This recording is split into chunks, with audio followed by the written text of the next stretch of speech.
اعوذ باللہ من الشیطان الرجیم بسم اللہ الرحمن الرحیم وَإِذِ ابْتَلَىٰ إِبْرَاهِيمَ رَبُّهُ بِكَلِمَاتٍ فَأَتَمَّهُنَّ قَالَ إِنِّي جَاعِلُكَ لِلنَّاسِ إِمَامًا قَالَ وَمِنْ ذُرِّيَّتِي قَالَ لَا يَنَالُ عَهْدِي الظَّالِمِينَ وَإِذْ جَعَلْنَا الْبَيْتَ مَثَابَةً لِلنَّاسِ وَأَمْنًا وَاتَّخِذُوا مِن مَّقَامِ إِبْرَاهِيمَ مُصَلًّى وَعَهِدْنَا إِلَىٰ إِبْرَاهِيمَ وَإِسْمَاعِيلَ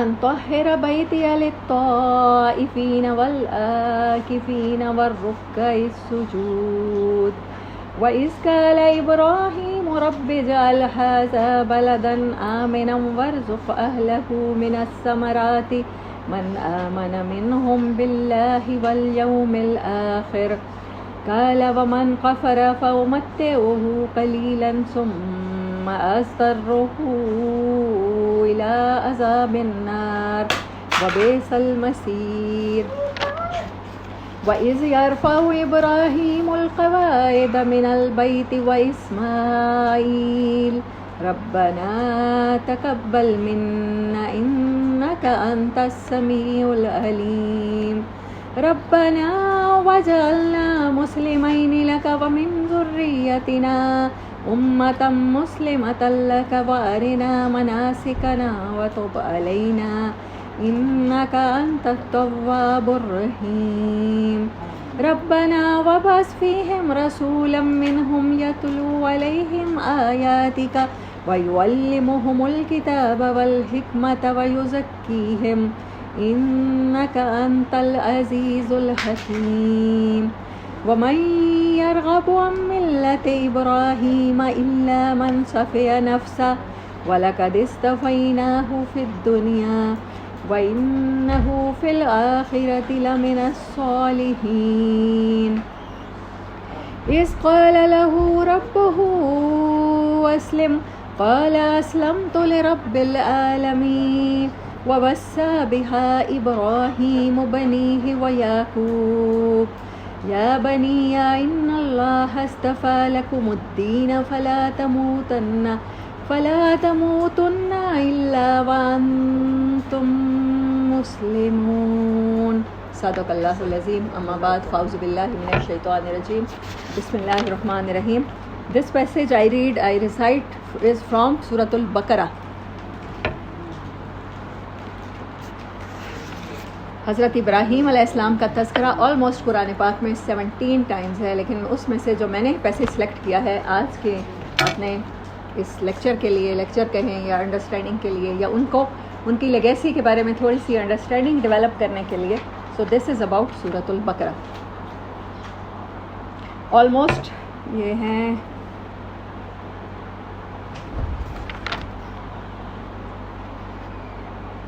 7-8 آیات، جسٹ 6, 7 اور 8 آیات میں اللہ تعالیٰ نے پورا ان کا فلسفہ ہمیں سمجھا دیا ہے، ان کی پوری لیگیسی کو پوری طرح سے سمجھا دیا ہے. حضرت ابراہیم علیہ السلام کے بارے میں بات کب کی جاتی ہے؟ جب حج کا سیزن آتا ہے. حج کا سیزن آتا ہے تو ہمیں اماں ہاجرہ علیہ السلام بھی یاد آتی ہیں، حضرت اسماعیل علیہ السلام بھی یاد آتے ہیں. Then we think about them once in a year, we just think about them. سال میں ایک دفعہ ہم ان کے بارے میں سوچتے ہیں اور پھر ان کے بارے میں سمجھتے ہیں. اگر سال میں ایک دفعہ سوچنا ہوتا تو اللہ 17 ٹائم نہ لاتا. اللہ چاہتا ہے آپ ایٹ لیسٹ سال میں 17 مرتبہ ان کے بارے میں سوچیں اور ویسا سوچنے کی کوشش کریں جیسا حضرت ابراہیم علیہ السلام نے سوچا. آپ کو اس موقع پر بہت سے علماء ہیں جو آپ کو بتاتے ہیں کہ ان 10 days میں کیا پڑھنا چاہیے. سورۃ فجر کی وہ جو پہلی چند آیات ہیں ان سے ایمفسائز کر کے وہ آپ کو ایکسٹریکٹ کر کے بتاتے ہیں. آپ لوگوں نے اس طرح کے لیکچرز بہت زیادہ سنے ہوں گے. لیکن حضرت ابراہیم علیہ السلام واز ہو اٹ سیلف، وہ خود کون تھے، وہ ان کا پیغام کیا تھا، ان کی سوچ کیا تھی. میں کوشش کروں گی آپ کے لیے وہ انڈرسٹینڈ کریں، کیونکہ کسی چیز کا ایک آؤٹر مینیفیسٹو ہوتا ہے، ایک انر مینیفیسٹو ہوتا ہے. ہم انسان بھی 2 چیزوں سے مل کے بنے ہیں، روح اور جسم. آپ جسم کے بارے میں بہت سنتے رہے، آپ نے بہت سے لیکچرز بھی سنے، آئندہ بھی سنیں گے، ہو سکتا ہے کل پرسوں بھی سنیں. لیکن میری کوشش ہوگی کہ میں آپ کی روح کو بیدار کرنے کی کوشش کروں، وہ لیکچر آپ لوگوں کو سنواؤں جس سے آپ کو پتہ چلے کہ حضرت ابراہیم کا میسج آپ کی روح کو یا آپ کے دل کو ٹچ کرے. آئی ول ٹرائی مائی بیسٹ. الحمدللہ.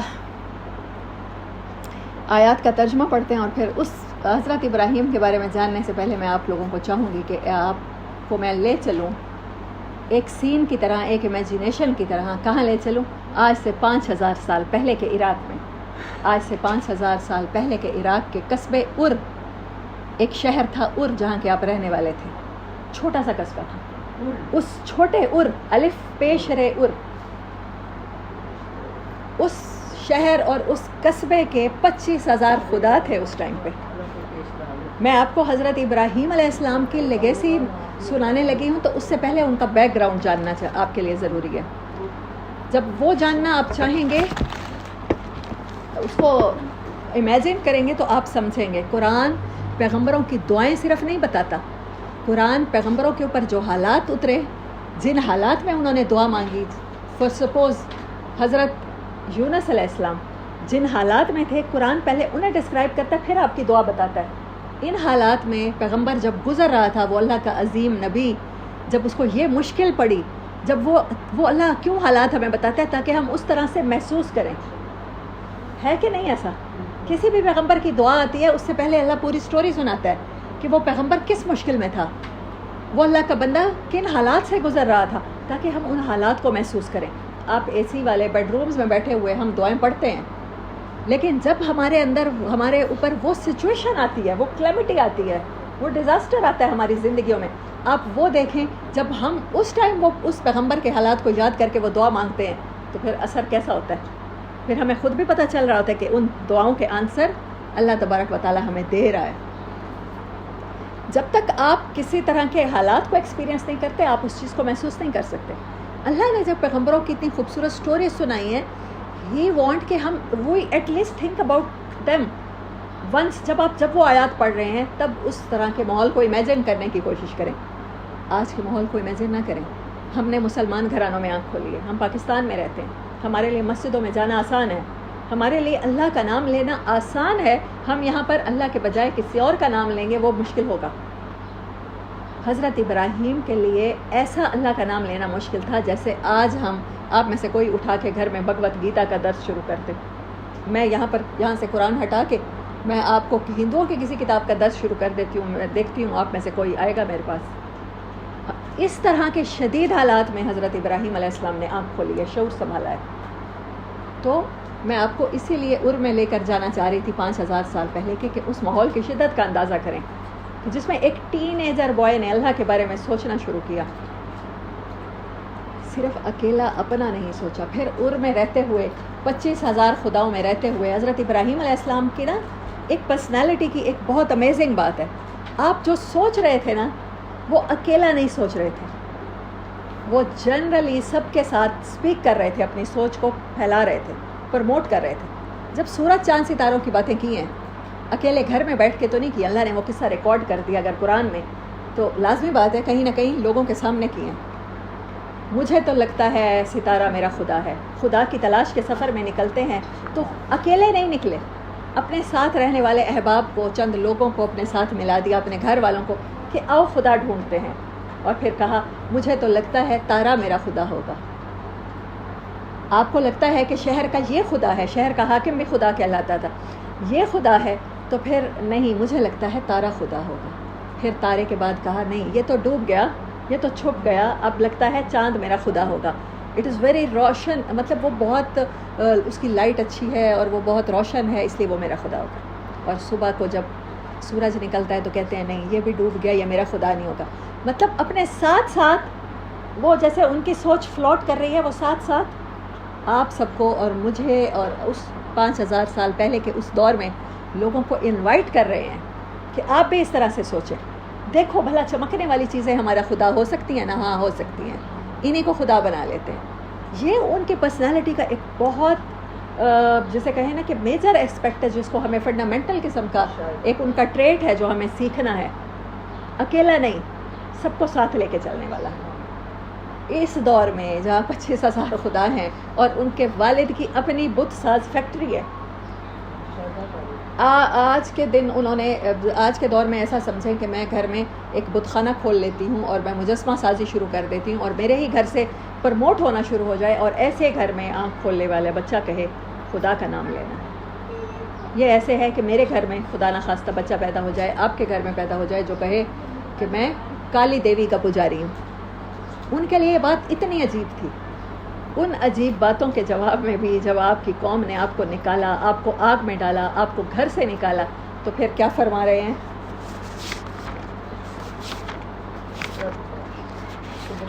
اللہ اکبر کبیرہ. کہنے لگے میں اس پر بھروسہ کرتا ہوں والذی یمیتنی ثم یحیین, جو آج تک مجھے زندہ رکھتا آیا ہے نا. گھر والوں سے اعلان کر دیا آپ نے اس ماحول میں. یہ آیات کہیں اور ہیں, مجھے وہ صورت اور ایگزیکٹ نہیں ملی ورنہ میں ان کو کوٹ کرتی. تو میں اپنے نوٹس بنا رہی تھی جب ان آیات کے, تو تب میں نے یہ سوچا کہ یہ آپ سے ڈسکس ضرور کروں گی. کہنے لگے جب قوم کو اعلان کیا, برت کا اعلان کیا کہ میں یہاں نہیں رہ سکتا, تمہارا میرا گزارا نہیں ہے, والد کا گھر چھوڑا ہے, اور گھر چھوڑتے ہوئے کیا فرما رہے ہیں؟ رب حبلی حکما والحقنی بالصالحین. یہ ہے آپ کی مین دعا. اس مین دعا کے میں نے پیچھے والا چنک ابھی ریڈ کیا ہے. مین دعا کیا ہے؟ اے میرے رب مجھے اس فیصلے پر قائم رہنے کی قوت عطا فرما. ایسے بہت سے واقعات دنیا میں ہو جاتے ہیں جب بچے گھر چھوڑ جاتے ہیں, نوجوانی کا جوش ہوتا ہے, ہمیں کچھ غلط لگ رہا ہوتا ہے, ہم کہتے ہیں ہم اپنے خیالات پر کنٹروورسی ہے, ہمارے پیرنٹس کے ساتھ خیالات نہیں ملتے, ہم اس بات پہ کمپرومائز نہیں کریں گے. لیکن دیکھیں آج کے دور تک ہمیں پتہ ہے کہ حضرت ابراہیم کے ساتھ یہ ہوا تھا, یہ ریکارڈڈ ہے, اور قیامت تک آنے والا ہر انسان یہ واقعہ پڑھے گا. جب حضرت ابراہیم کو اسٹڈی کرنا شروع کرے گا تو گھر سے نکلتے ہوئے کہہ رہے ہیں وہ میرا اللہ مالک ہے, وہ رب حبلی حکمن, مجھے فیصلے کی قوت دے, والحقنی بالصالحین, اور مجھے کچھ ایسے لوگوں کا ساتھ نصیب کر جو مجھے فیصلے پر قائم رہنے میں مدد دیں. اس سے کیا پتہ چلتا ہے کہ کمپنی میٹرز اے لاٹ. آپ کو ساتھ کی ضرورت ہوتی ہے. جب ہر طرف سے مخالفت ہو تو کہیں نہ کہیں سے ٹھنڈی ہوا کے جھونکے بھی آنے چاہیے. کچھ ایسے لوگ ہونے چاہیے جو آپ کے دست و بازو بن جائے. ورنہ اگر ماحول اس کو برقرار آپ نے رکھنا ہے, اپنا فیصلہ برقرار رکھنا ہے, 2-4 سال بعد بندہ خود اس بات پہ پچھتا رہا ہوتا ہے کہ نہیں شاید میں ہی غلط ہوں گا. اگر آپ اپنے فیصلے پر قائم رہنا ہے تو ہی واز ویری جینیس حضرت ابراہیم علیہ السلام. انہیں پتہ تھا کہ میں نے کیا مانگنا ہے, انہوں نے یہ مانگا. پھر انہوں نے کہا کہ اچھا اگر یہاں سے نکل بھی رہا ہوں, وہ خود کو سمجھا رہے ہیں اور خود کو سمجھاتے ہوئے بھی سب کو سمجھانے کی کوشش کر رہے ہیں. وہ اللہ مالک ہے میرا, اللہ وارث ہے. الذی ہوا یمیتنی وہو یحیین, وہ اللہ مجھے اب تک جس نے زندہ رکھا ہے نا وہ میری زندگی کی حفاظت کرے گا. وَإِذَا مَرِضْتُ فَهُوَ يَشْفِينِ. بالفرض برے حالات آتے ہیں, مجھے پراپر فوڈ نہیں ملتا, مجھے پراپر گھر نہیں ملتا, میں بیمار ہو جاتا ہوں, پھر کیا ہوگا؟ وہ مجھے شفا دے دے گا. شفا نہیں بھی دیتا, میں مر بھی جاتا ہوں اس راستے میں, پھر کیا ہوگا؟ دوبارہ زندہ تو وہی کرے گا. پہلے آج تک میرے معاملات کو وہ دیکھتا رہا ہے تو آئندہ بھی وہی کرے گا. پھر کہہ رہے ہیں, کیا فرما رہے ہیں؟ ہاں, اور جب میں دوبارہ اٹھایا جاؤں گا وہ میری غلطیوں کو معاف بھی کرے گا. آپ نے ایک چیز نوٹ کی, پیغمبر سب سے زیادہ استغفار کرتے ہیں. ہم سمجھتے ہیں سب سے گناہگار انسانوں کو استغفار کرنا ہوتا ہے. آپ حضرت آدم علیہ السلام کی سٹوری دیکھیں, ان کی دعا استغفار ہی تو ہے, ربنا ظلمنا انفسنا. انہیں اپنی غلطیوں کا سب سے زیادہ احساس ہوتا ہے. حضرت ابراہیم علیہ السلام کو کوئی گھر سے نکال رہا ہے, کسی نے انہیں آگ میں ڈال دیا ہے, ان کو ان کے شہر سے نکالا جا رہا ہے, وہ ہجرت کر رہے ہیں.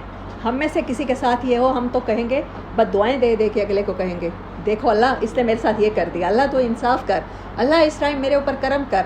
وہ کہہ رہے ہیں جب اللہ دیکھ رہا ہے, آج تک اس نے مجھے زندہ رکھا ہے, آج تک وہ مجھے کھلاتا پلاتا رہا ہے, تو اللہ دیکھ رہا ہے, مجھے اس کے انصاف کو بلانے کی ضرورت نہیں ہے. وہ ناانصافی ہونے ہی نہیں دے سکتا. اللہ کیا کہتا ہے؟ میں تو انصاف پر قائم ہوں. وہ تو انصاف پر قائم رہنے والا اللہ ہے. یہ بات نہیں کر رہے ہیں, اللہ سے یہ نہیں مانگ رہے, اللہ سے کنورسیشن کر رہے ہیں. ہاں وہ میرا اللہ ہے, خود کو یقین دلانے کے لیے اور لوگوں کو یقین دلانے کے لیے. وہ اللہ ہے نا کافی مجھے, وہ مجھے آئندہ بھی کھلائے پلائے گا, وہ مجھے آئندہ بھی شفا دے گا, وہ مجھے آئندہ بھی اچھے حالات میں اچھے لوگوں کے ساتھ ملا دے گا, اور وہ میری خطاؤں کو درگزر کرے گا. میں غلطیاں بھی کروں گا نا. وہ یہ نہیں کہہ رہے میری قوم غلطی پر ہے جو مجھے نکال رہی ہے, وہ کہہ رہے ہیں بطور انسان اگر مجھ سے غلطیاں ہو رہی ہیں وہ میری غلطیوں پر مجھے معاف بھی کر دے گا، میرا رب ہے۔ یہ کتنی بڑی بات ہے کہ ابراہیم علیہ السلام جیسا جلیل القدر پیغمبر کہہ رہا ہے میری غلطیاں ہیں جن پر میرا رب مجھے معاف کر دے گا۔ آپ اور میں جب تبلیغ کے لیے نکلتے ہیں ہمیں ہجرتیں نہیں کرنی پڑتی، یقین کریں ہمیں گھروں سے باہر نہیں پھینکا جاتا، ہمیں آگ میں نہیں ڈالا جاتا، اس کے باوجود ہم کہتے ہیں سارے یہ لوگ غلط ہیں، میں ان کی اصلاح کے لیے نکلی ہوں، میں ان کو ٹھیک کرنے کے لیے نکلی ہوں۔ یہ ٹریٹ نوٹ کرتے جائیے گا اور یہ دیکھتے جائیے گا۔ میں نے جسٹ اسی لیے حضرت ابراہیم کی سٹوری آپ کو وہاں سے سنانا شروع کیا ہے، عراق سے سنانا شروع کیا جہاں سے نکالے گئے ہیں۔ سورۃ بقرہ میں جو ذکر ہے وہ تعمیر کعبہ کے وقت کی ان کی اس ٹائم کا ذکر ہے۔ حج کے جو مناسک ہیں آپ سب جانتے ہیں، جب حضرت اسماعیل کے گلے پہ انہوں نے چھری چلائی تو یہ قربانی کی عید، یہ سارا کچھ وہی ریچولز ہیں جو اللہ تعالیٰ نے برقرار رکھے۔ اب حضرت ابراہیم علیہ السلام کی دعا کو اللہ تعالیٰ نے کیسے آنسر کیا، اور پھر کہہ رہے ہیں میرے لیے ایک سچی زبان چھوڑ بعد میں آنے والوں کو جو میرا قصہ سنائے۔ حضرت ابراہیم ایسے قصبے میں رہتے ہیں جہاں ہزاروں خدا ہیں، اس قصبے میں جہاں ان کو برا بھلا کہہ کے نکالا جا رہا ہے، جہاں کے لوگ اپنے بچوں کو کہہ رہے ہیں ابراہیم سے عبرت پکڑو، تم اس کی طرح پاگل پنے کی باتیں نہ کرنا، ادھر سے نکلتے ہوئے کہہ رہے ہیں اللہ تعالیٰ آج سے 2000 سال بعد، آج سے 5000 سال بعد کون میرا قصہ سنائے گا لوگوں کو، کون بتائے گا ابراہیم کون تھا، کس کو یاد رہے گا کہ میں نے تیرے لیے گھر چھوڑا تھا۔ کیا اللہ نے قدردانی کیسی کی ہے حضرت ابراہیم کی، اس کیسی قدردانی کی ہے کہ بعد میں آنے والی اس امت کو پوری 1450 سال سے ہم وہی پریکٹس کرتے چلے جا رہے ہیں۔ انہوں نے تو ایک زبان مانگی تھی، ایک سچی زبان ہو، وہ کون ہے ہمارے پروفٹ صلی اللہ علیہ وسلم، ایک سچی زبان ہو جو میرا قصہ سنائے۔ وہ سچی زبان اللہ نے قرآن میں، وہ زبان اللہ نے اپنا کلام اتارا جس میں حضرت ابراہیم کے قصوں کو ریکارڈ کر کے ہم تک پہنچا دیا۔ یہ ہے حضرت ابراہیم کی لیگیسی جو تم نے سننی ہے، ایسا بننے کی کوشش کرنی ہے۔ اللہ میرا قصہ کون سنائے گا؟ لوگ تو بتائیں گے ابراہیم ایک باغی لڑکا تھا، ابراہیم ایک بدتمیز لڑکا تھا جسے بڑوں سے بات کرنے کی تمیز ہی نہیں تھی، جس نے بتوں کی بے ادبیاں کی۔ اللہ اس واقعے کو جو میں تیری خاطر چھوڑ رہا ہوں صحیح اس سے کیا آنے والے لوگ قوت حاصل کریں۔ ہم لوگ بہت سی چیزیں اپنی زندگی کی چھپا لیتے ہیں کہ ہائے کسی کو انسپائریشن نہ مل جائے۔ برصغیر پاک و ہند میں اس کا بہت رواج ہے۔ میں نے کل کے لیکچر میں آپ کو حضرت عمر کا قصہ سنایا تھا، اسی لیے کہ عرب بلنٹ تھے، دے آر بلنٹ، پیغمبر بلنٹ تھے، وہ اپنے بعد میں آنے والے لوگوں کے لیے اپنے قصوں کو چاہتے تھے باقی رہیں، وہ چاہتے تھے کہ یہ حالات جو ہم پہ گزرے ہیں سنائے جائیں تاکہ جب کسی اور پہ یہ حالات گزریں تو اس کو ہمارے قصے سے انرجی ملے۔ کیوں اللہ تعالیٰ نے ایک پوری کی پوری صورت اور کہا کہ احسن القصص، سورۃ یوسف میں اللہ قصہ شروع کرنے سے پہلے کہتا ہے احسن القصص، یہ سب قصوں میں سے بہترین قصہ ہے جو میں تمہیں سنا رہا ہوں، کیونکہ زندگی میں کلیمٹیز آئیں گی، آپ کو بچوں سے بچھڑنا ہوگا، بچوں کو والدین سے بچھڑنا ہوگا، کبھی حادثے ہو جائیں گے ہمارے ساتھ، کبھی ہم اغوا ہو جائیں گے، کبھی ہم جیلوں میں پھینکے جائیں گے، کبھی ہمارے نظریاتی اختلافات ہو جائیں گے، پھر کیا ہوگا؟ پھر ہمیں انہی چیزوں سے، انہی باتوں سے انسپائریشن لینی ہے۔ if we are not taking inspiration then ان باتوں کا کوئی فائدہ ہی نہیں ہے۔ آپ 1000 دفعہ سورۃ یوسف پڑھیں، سورۃ بقرہ پڑھیں، صرف اس نیت سے پڑھیں، بڑا ثواب ملے گا، ایک حرف کے بدلے نیکیاں، آپ کو نیکیاں ملیں گی، آپ کو انسپائریشن نہیں ملے گی۔ حضرت ابراہیم کو انسپائریشن کی اتنی فکر ہے، کہہ رہے ہیں جیسے یہ واقعہ ہوا ہے ایز اٹ اللہ تعالیٰ آباد میں آنے والے لوگوں تک صحیح پہنچ جائے، صحیح رپورٹنگ ہو جائے، کوئی ایسا صحافی ہو جو بتا دے، اس کے بعد میں مطمئن ہوں۔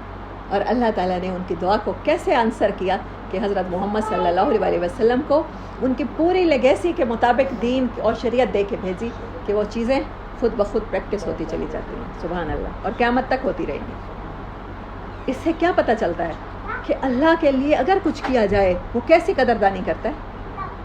اللہ یہ بتانا چاہتا ہے، ابراہیم کا قصہ سنا کے علیہ السلام آپ کو اور مجھے یہ بتانا چاہتا ہے کہ جب آپ اپنے گھر والوں کے اگینسٹ جائیں گے اللہ کی خاطر، آپ اپنے رشتہ داروں کے، نیبرز کے، سوسائٹی کے اگینسٹ جائیں گے۔